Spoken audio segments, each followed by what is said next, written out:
As 2026 gets closer, Congo-Brazzaville is at a very important moment. A big step, led by Matthias Anzon, who is the president of ARD, has brought together many different groups to send an open letter to President Denis Sassou Nguesso. This group includes political parties, community groups, and independent people, both from inside the country and those living abroad.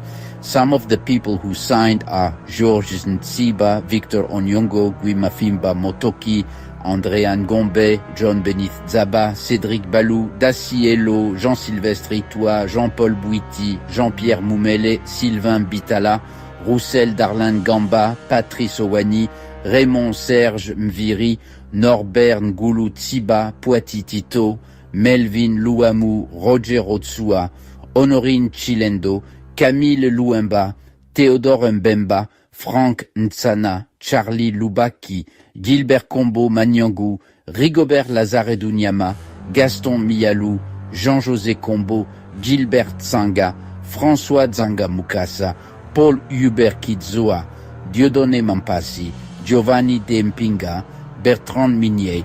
This open letter is not just a complaint about political crimes and not being tolerant, but a strong call for fairness, openness, and to rebuild Congo's election system. It really shows the big problems: a security crisis, huge public debt, social struggles, and young people, women, and those living abroad feeling left out. Beyond what they are asking for right now, this effort also makes us think bigger. How can we get trust back, make sure everyone is included, and build a future where every Congolese citizen, no matter where they are, has a part in rebuilding the country? Talking things out, peace, and everyone taking responsibility are the keys to a Congo that is at peace and doing well. It's time to work together. The letter paints a clear picture of daily life in Congo.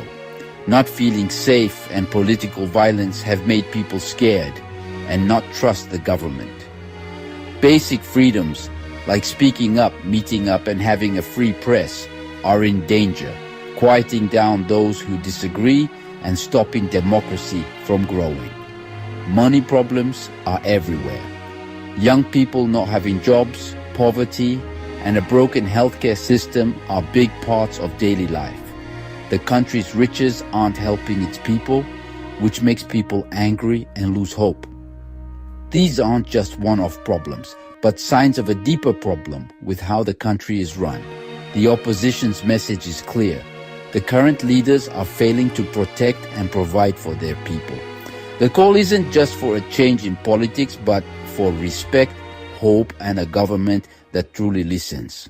The opposition's letter is a direct challenge to the rule of law in Congo.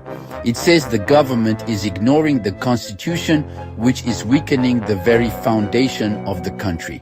The attack on Lassi Mbauti and the silence that followed show that political violence is allowed. This situation, where no one is held accountable, makes fair and free elections impossible.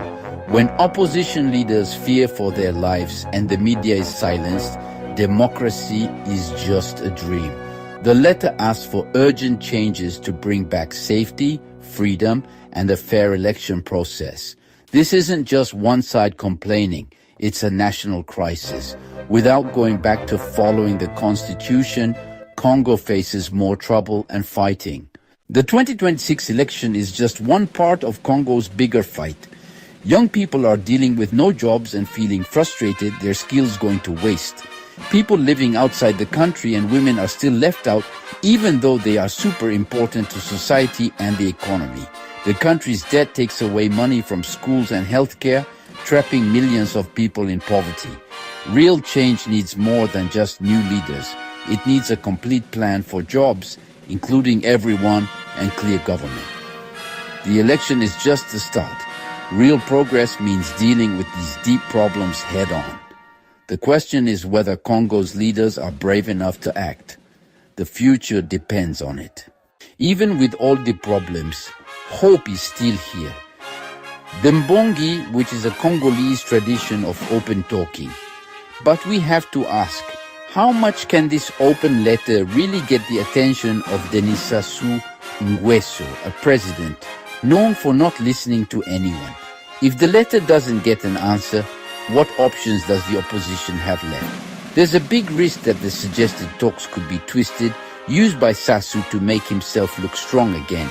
The idea is good, but it needs real actions and clear plans to make a true impact and not just be a symbolic gesture. Offers a way for people to come together and make peace. It's time for a national Mbongi, where the government, the opposition, regular citizens and young people come together. Real talking is a brave act, not a weak one. Every Congolese person in the country and abroad has a part to play in building peace and demanding accountability. The open letter is ultimately an act of hope, a belief that change is possible. The path ahead needs openness, fairness, and a new social agreement. The time for talking has come. The nation is listening. This was the Community Radio's report on the opposition's open letter to Denis Sassou Nguesso.